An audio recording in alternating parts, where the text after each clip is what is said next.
Hi, my name is Lisa Schiff. I'm an art advisor based in New York and LA.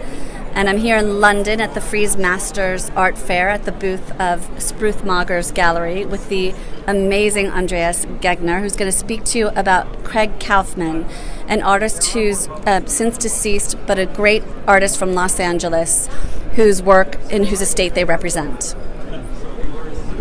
Welcome, I'm Andreas Gegner from Spruth Magers Gallery in London. We are representing at Frieze Masters this year a solo presentation of Craig Kaufman with only early works from 1960s to 1964 that shows the development, the artistic development of Craig Kaufman and the development of his formal vocabulary.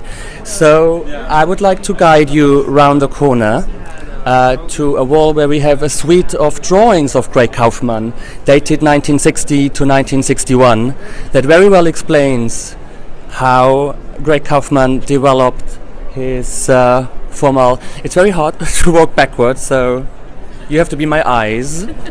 Okay, here we are, we made it. This wonderful suite of drawings that starts with a drawing of a female torso at the very beginning. 1960. Craig Kaufman is what he would now call an erotomaniac. I think he had 6 wives over his lifetime, many more lovers. And in this suite of drawings, he further and further abstracts a female torso into an abstract shapes and forms. Until at the very end, he arrives at this bizarre, almost surrealist composition that then, in the next step, in 1962, translates into large-scale works on paper with color, which are gorgeous and beautiful.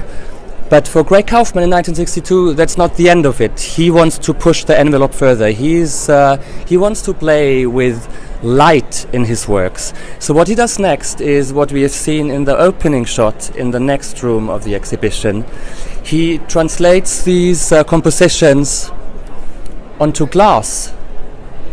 And we have 2 examples of this body of work here in this room. There are only 8 or 9 altogether that he has made. Beautiful compositions, wonderful colors, and what is interesting to Craig Kaufman is the shadow that those compositions are throwing through the glass on the backdrop of the frame. But those shadows are black, and he is not quite happy with that. I think he wants those shadows to be colorful as well. He wants the light to emanate from the backdrop of his paintings as much as from the front.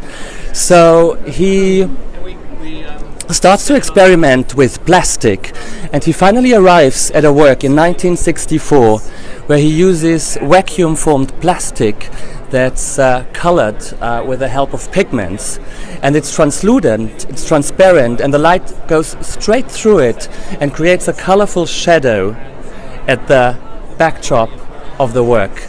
And he has arrived at what he is interested in. He has arrived at this beautiful combination of a painting and a sculpture where light and space comes into full play. And generally, Craig Kaufman is considered an artist who is associated with the light and space movement, but really his foundations and his early works are much more connected to artists like Francis Picabia or Marcel Duchamp than to the industrialized light and space movement in Los Angeles and California.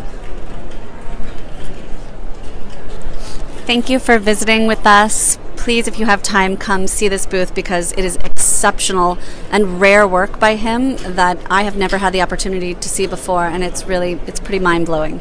Thank you very much.